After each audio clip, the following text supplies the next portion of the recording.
Saudara-saudara, bayangkan ya, kita merdeka tahun 50. Dalam arti penyerahan, kita menerima kedaulatan itu, kalau tidak salah 30 Desember, bendera merah putih naik di istana kalau tidak salah 1 Januari. 23 Januari sudah ada APRA, pemberontakan Angkatan Perang Ratu ada di Jakarta dan di Bandung, yang dipimpin oleh Westerling. Kemudian Anda perhatikan itu, tahun 47-48 mereka melakukan agresi, ya, Madiun mereka melakukan agresi. Ini semua berasal dari asing.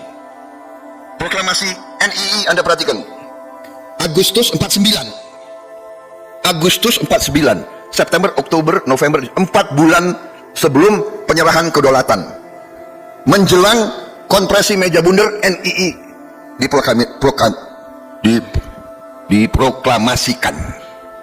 Dan saya pernah lihat foto-foto DITI, saya lihat pakai jenggot, banyak komandan-komandannya tuh, ya kan, tampangnya kayak bule semua itu. Mungkin ada juga yang dari Jawa Barat, tapi saya lihat ini pakai jenggot segini, warna kemerah-merahan udah kelihatan. Ini nanti kita harus periksa arsip-arsip dokumentasi di sana, di Belanda, karena setelah sekian puluh tahun kan arsip dibuka. Kalau saya, ini adalah intel Sandi Yudanya Belanda. Dia meninggal, dia siap. Pada saat saya keluar, saya tinggalkan bom-bom waktu, biar kamu Republik Indonesia nggak bisa bikin apa-apa. Dan itu sering kali dinyatakan oleh mereka. Van Mook semua mengatakan, kenapa Indonesia tidak bisa merdeka? Karena Indonesia terlalu banyak suku, terlalu banyak agama, terlalu banyak ras. Kemudian tahun 50 juga RMS meletus. RMS terdiri dari banyak bekas tentara Knil. Kemudian 57 PRRI Permesta meletus.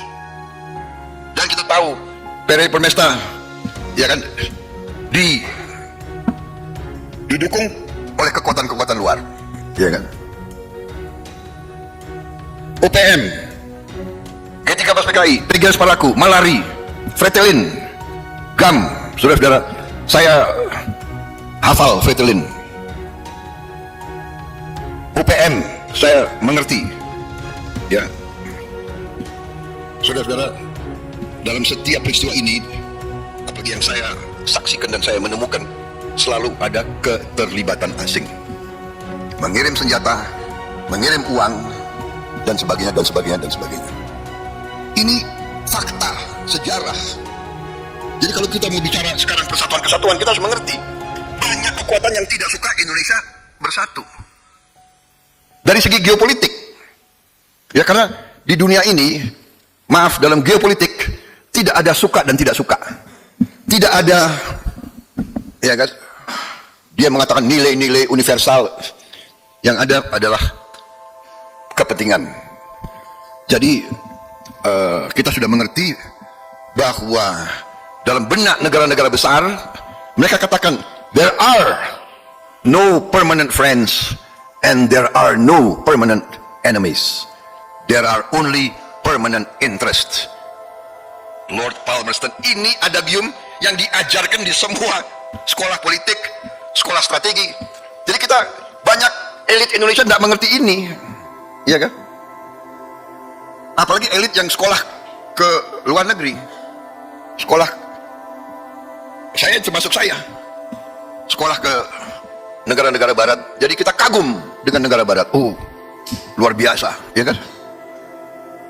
Demokrasi, hak-hak asasi manusia, ya kan? Human rights. Human rights, kalau ente human rights, kalau gue nggak usah. Ternyata pelajarannya itu only permanent interest. Ingat itu. Kemudian ada juga hukum, karena ini berkaitan dengan persatuan kesatuan. Saudara-saudara, orang tidak suka Indonesia punya persatuan dan kesatuan. Kalau bisa kita rusuh terus, suku sama suku, agama sama agama, ada aja, ya kan? Ribut hal-hal kecil, ya kan? Apa tuh?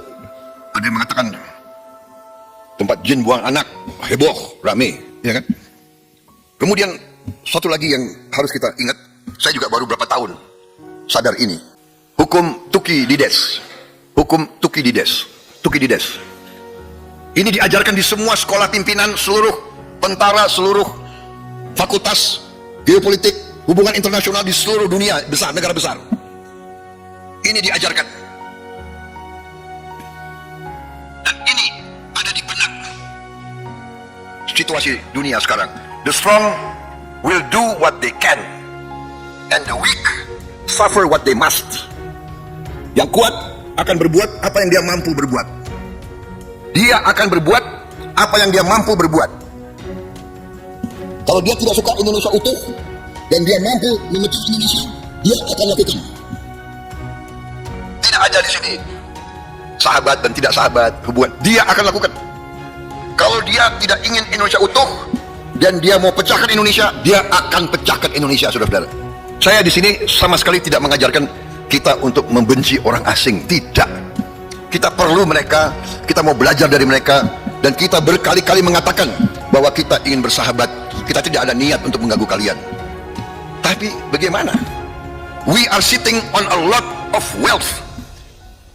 Di bumi kita, emas, nikel, tembaga, rare earth, boksit, semua materi untuk bikin negara kaya ada di kita. Saudara-saudara, boksit sama juga. Boksit bahan untuk alumina, alumina menjadi aluminium. Aluminium bahan televisi, bahan air condition, bahan pesawat terbang, bahan motor, hampir semua komputer aluminium. Tapi kita nggak boleh mengolah jadi aluminium. Kita harus jual mentah, dan kita harus beli pesawat terbang dia, dan kita harus beli komputer dia. Tapi kalau kita kalau tidak berhasil kita hilirisasi, ya kita hilang kekayaan yang luar biasa, saudara-saudara. Dan ujungnya semua itu adalah kekayaan uang. Dengan uang, dengan kekayaan negara, kita bisa perbaiki gaji, kita bisa perbaiki kebutuhan semua. Jadi kita bisa hilangkan atau mitigasi, meminimalkan korupsi. Pupuk sekarang sulit, langka karena perang di Ukraina. Kita tergantung sama bahan-bahan untuk dari luar. Kelapa sawit juga demikian. Kalau kelapa sawit kita olah di sini, itu kalau tidak salah keturunannya itu ada 57 atau lebih keturunan. Satu keturunan saja, margarin, ya, itu nilainya itu 79 kali daripada kita ekspor minyak kelapa sawit mentah, minyak mentah. Yang kita ekspor selama puluhan tahun adalah CPO, crude palm oil mentah. Kayak crude oil, BBM mentah. Kalau kita rubah jadi ini bahan margarin, nilainya 79 kali. Saudara-saudara sekalian. Dan saking takutnya mereka dengan kita olah margarin, semua bilang margarin bahaya. Margarin apa itu? Kolesterolnya etc. nakut-nakuti. Semua naiknya berpuluh kali lipat. Saudara-saudara, dengan kekayaan kita ini, kita tadi the strong will do what they can. Nah, sekarang pilihan kita. Do we want to be weak or do we want to be strong? Kita ingin berdiri di atas kaki kita sendiri. Kita ingin sejahtera. Kita ingin rakyat kita makmur. Ya kan? Kalau kita tidak punya kekuatan untuk menjaga diri, kita akan diganggu dan dicopot, dihancurkan. Saudara-saudara, jadi saudara-saudara, di studi Harvard ini, dia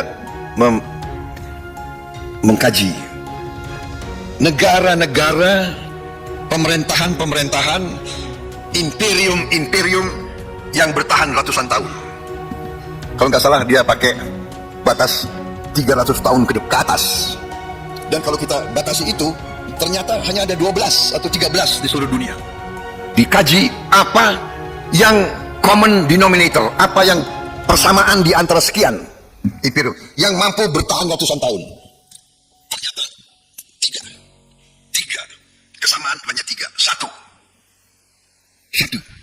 birokrasi yang unggul, excellent civil service, birokrasi yang unggul. Kedua, tentara yang unggul. Ketiga, kepolisian dan intelligence yang unggul. Ratusan tahun.